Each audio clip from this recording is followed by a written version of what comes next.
We spent 100 hours analyzing Sonos's influencer partnerships so we could share them with you today and help you grow your business and grow your influencer partnerships function. In the heat of battle against every mega cap company, Sonos gets rocked by global crises and the retail apocalypse begins. Sonos's revenue drops 90% overnight.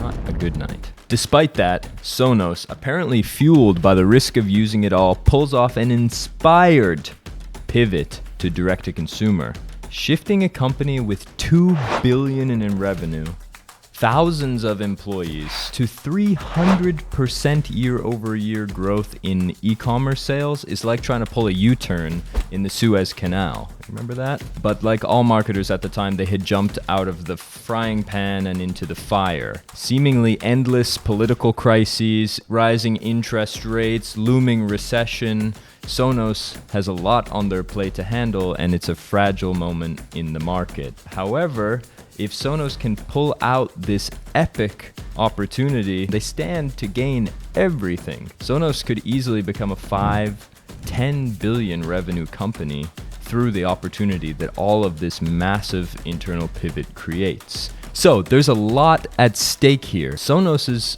marketing managers understand this, and in 2019 already, Shakira Payne, a senior PR manager in the UK, did an interview with The Drum where she gives some great advice on influencer partnerships, but she also lays out one key point. She makes it clear that they will need to adopt influencer marketing broadly if they expect to remain relevant online. But did the rest of the company rally behind this? A $5 billion opportunity had us wondering, do Sonos's influencer partnerships live up to the biggest opportunity in the company's history? From here, I'm going to try to teach you what you might do better in your influencer partnerships through the story of Sonos. So, opportunity number one, more geographical focus. Sonos has always had its most active market in the USA, with more than 60% of their customers located there. Expanding into other key markets is obviously a giant growth opportunity, and one that they talked about in depth at their 2023 annual investor report. They mentioned the UK, Germany, and the Nordic countries as some of their biggest opportunities for growth. In our analysis, we found that 26% of the creators Sonos partner with are in the US. Now that makes sense. What's alarming about their geographical focus isn't the United States at all. In fact, it's the scattershot method they've used at approaching other markets. So while we found 25% of the creators in the US, the rest were really spread out all over the place. We have one lonely creator in Canada, one in Mexico, one in Spain, and single-digit number of partners in seemingly dozens of other countries. Avery, why are you panicking about a few creators here, a few creators there? Well, influencer marketing is a channel with a lot of variables to optimize. Your efficiency, recruiting, negotiating, communicating with creators, each of those stages need to be optimized. The content and how well it resonates with your audience and tells the story you want to tell needs to be optimized. Influencer marketing is rather simple, but it works best when you take each of those individual variables and you optimize them one at a time. You can't possibly optimize those effectively if you have one creator in dozens of markets. To overcome this, the recommended approach is to focus on one market at a time. Get that market working well, and then move on to the next one, and the next one, and the next one. This way, your learnings, process, and relationships all compound in each local market, rather than just doing a little bit here and a little bit there and not really learning anything at all or building anything meaningful. To illustrate this point, let's think about the UK market, which Sonos says is critical to future growth. If they'd focused their budgets and relationship building efforts there instead of all of those other countries we mentioned, they could have had 5 times or more the number of creators that they currently have in the United Kingdom. This would give Sonos the feeling of being omnipresent in UK social. They'd have tons of opportunity to build consumer trust and make Sonos a household name in the UK. Of course, you can't do that by having one creator in Mexico and one in Canada. Getting your efforts to compound is part of the beauty of influencer partnerships. As you optimize your workflows to reduce operational cost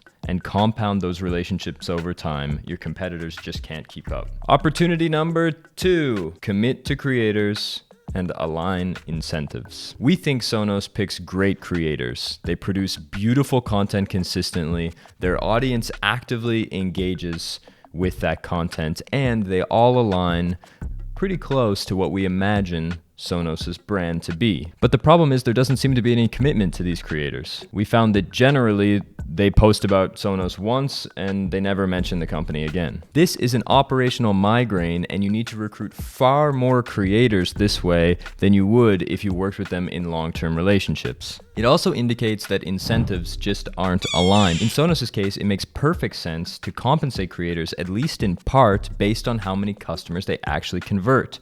So the creators would publish a trackable link or maybe a vanity URL, some way to track the intent of the customer. They would tell their audience, hey, go check out Sonos's e-commerce store, click the link, and when that happens, Sonos compensates the creator accordingly. This kind of relationship structure would allow Sonos to work with these creators for months or even years. Those creators would have increasing familiarity with the brand and tell more authentic stories about the products. If Sonos could recruit just 2 influencers per week in a long-term relationship format, they'd have more than 100 ambassadors consistently publishing about their brand after only 1 year. We recommend this to many e-commerce brands, but for Sonos, it's particularly important. Here's why. One of Sonos' primary objectives that they talk about when they give investor reports and do their annual earnings calls is the chance to expand the number of products a single Sonos household owns. In fact, they think that each customer could own, on average, 4.3 of their products, and that's the goal that they strive for. That's fantastic and an ambitious goal, and super unique one to Sonos's ecosystem. But how the heck are you supposed to upsell if you only have one interaction with the audience? In long-term relationships, Sonos could collaborate with those creators to continually express the value of their products. But if they want to take that a step further, and this is where I think it gets really interesting, they can actually align the messaging to different stages in the customer journey. So instead of just showcasing a Sonos speaker and saying, I love how it sounds and look how pretty it is, they can tell this longer, more complex story. Let me give you an example. In month 1, they could introduce the brand for the first time. Standard influencer post introducing the product. In month 2, they could highlight a product launch and how they're thinking about buying the new part of the Sonos ecosystem. On month 3, they can start talking about how the 2 speakers sync between different rooms. In month 4, they can start talking about how much they love this experience of having speakers in different rooms of their home and how it's inspiring them to really map their entire house with Sonos speakers. In month 5, they can schedule with a Sonos partner to come and implement the Sonos ecosystem in the more complex next level way. In month 6, they can showcase the implementation and talk about how kind, thoughtful, and careful the technicians were who came to install the Sonos speaker. And it continues and continues. If creators had the opportunity to work with Sonos over a long period of time, they could continually tell stories that increase the number of products per household and how easy and fun it is to have your whole house synced up so every room you walk through plays your favorite music as you dance along in your house. Now that we've covered a couple of high-level strategic optimizations like geographical focus and long-term relationships driven by aligned incentives, let's talk about a couple ways they can actually get more out of the content they are publishing. We'll do 3 in rapid fire, and let me just define. Improving content means converting more customers and better expressing the brand story to the audience. Those are the 2 things. It's not whether or not I think the content is cool, it's whether or not it actually works and resonates with the end user, which is how you should think about your creator content as well. Dmitry Siegel, the former vice president of global brand at Sonos, said something I think is really relevant to this. The core benefit of Sonos, sound, is invisible. If you're listening on a laptop or on a phone, you're not going to experience the sound quality that Sonos brings, and that's exactly what they go for. More interestingly, he talks about how to solve this, and I think he's totally right. They need to be, and I quote,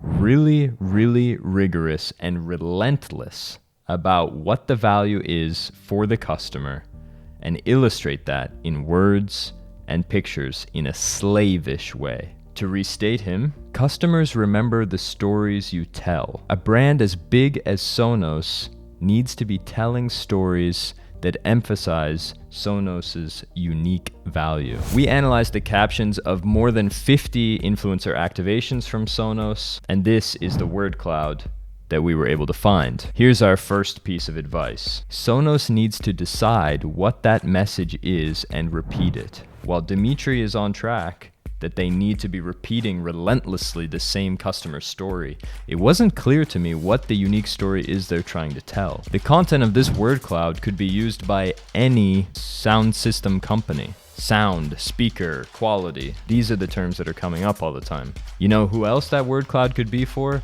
JBL, Bose, Google Home. Literally any speaker on earth is saying these three words about themselves. As a consumer, how am I supposed to differentiate between Sonos and JBL if what I know about both of you is sound, speaker, good? Sonos could do more to tell a coherent story that these influencers play into. For Apple, that magical story was the idea that Apple is for people crazy enough to think they could change the world because those are the ones that actually do. And the Think Different campaign became one of the most revered advertising stories ever told. When I poured over our research into Sonos, I had a feeling for what the brand messaging might be, something that came out organically, though it's not stated directly, and that's this idea of building a beautiful life. Their website shows a man smiling, carefully creating a meal he'll most certainly share with others. It shows a mom sitting and laughing with her children. Another that really struck me was one of a woman standing behind a pickup truck planting a tree, while Sonos sits in the bed of the truck and joins her in creating this beautiful life. Building a beautiful life is something that people actually strive to do. A good mom, a person who brings people together over a meal. These are things that people want to be, and it tugs at heartstrings. Speaker good is not a compelling story from my estimation, and I think Sonos could do more to help their creators tell more interesting stories that will resonate with their audiences. So the first piece of advice is to really define what the story is you're trying to tell, but the second one is to attempt to actually tell those more complex stories. The result of not having a clear brand message and not having long-term relationships with creators is mediocre storytelling. You can tell that the creators are really trying to do their part. They're creating beautiful content, and it does align with Sonos in some way. It tells the story of a great speaker in a great home. But they aren't given much to work with. One post on one day, or maybe a post and a story in a month. This isn't enough for a creator to tell a full story about the experience of using this product. Bring yourself back to the idea of working with creators long term. Suddenly, they have the ability to tell these more complex stories. Sonos can be a part of a creator's life. An on-screen placement where Sonos isn't mentioned at all. A script placement, Sonos is mentioned in passing. And then a plot placement where Sonos becomes the star of the show. Stories told properly over time show audiences that the relationship between the brand and the creator is not superficial, but authentic. There's a feeling of trust and support that comes out of telling these stories over time that you just can't get with one Instagram post. Think about your friend who tells you they're finally going to get into shape. They bought a treadmill and running gear and all kinds of fancy gizmos to help them become a better version of themselves. Now, this might feel a little exciting to you for a moment, but then you realize human nature is that stuff's going to sit in the garage and nothing magical is going to happen. But if over the course of the next months and years, you see that person getting in better and better shape, they talk about how they're feeling better because of this thing that they've done, then they're accomplishing bigger objectives like running a marathon, and eventually you're at the beach and you're wondering how many abs it's possible for a person to have, then you really believe in that original story of, hey, I bought a treadmill and I'm gonna get in shape. It's a lot more inspiring when it's actually done and illustrated than just when I say I'm going to do it. And that's the difference between one post that says Sonos good and a long-term story that tells you about the impact Sonos has on your life. Our last piece of advice is a much more practical one. Sonos wants people to buy online. They said themselves this is a $5 billion opportunity. And I have a simple question. Where are the calls to action? In our analysis of the creators, the niche breakdown of those content creators, it aligns pretty well with Sonos' audience. But only 4 of the creators have a call to action, actually tell the audience what to do next. Of all of the partnerships we looked at, 4 of them say, go do this. As all marketers know, calls to action are critical to getting the audience to actually do the thing you want them to do. Sonos needs people to visit the site in order to buy the product.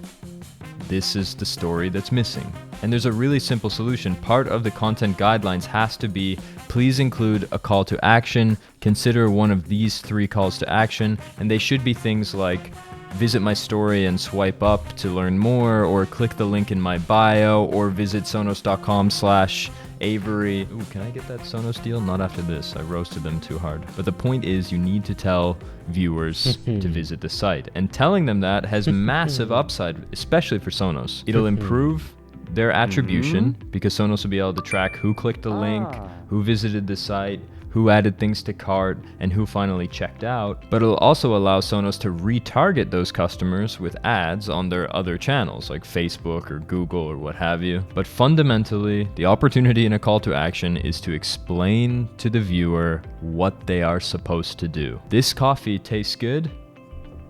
It's true. Doesn't do much for you though, does it?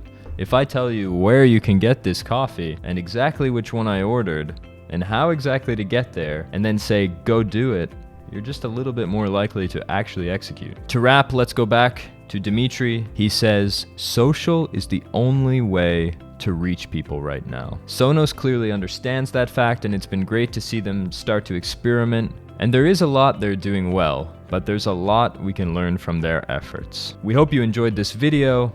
If you want access to anything we mentioned in the video, it'll be in the description down below. Thank you so much. Visit modash.io to learn more about how to start and scale your influencer partnerships. If you liked the video, please click subscribe and maybe share the video online. It's really, really helpful, and we're trying to build a great ecosystem for creator partnerships managers, for brands that are bringing the creator economy into the DNA of their business. So if you want to be a part of that, then click subscribe, leave us some feedback in the comments, and peace out. Much love.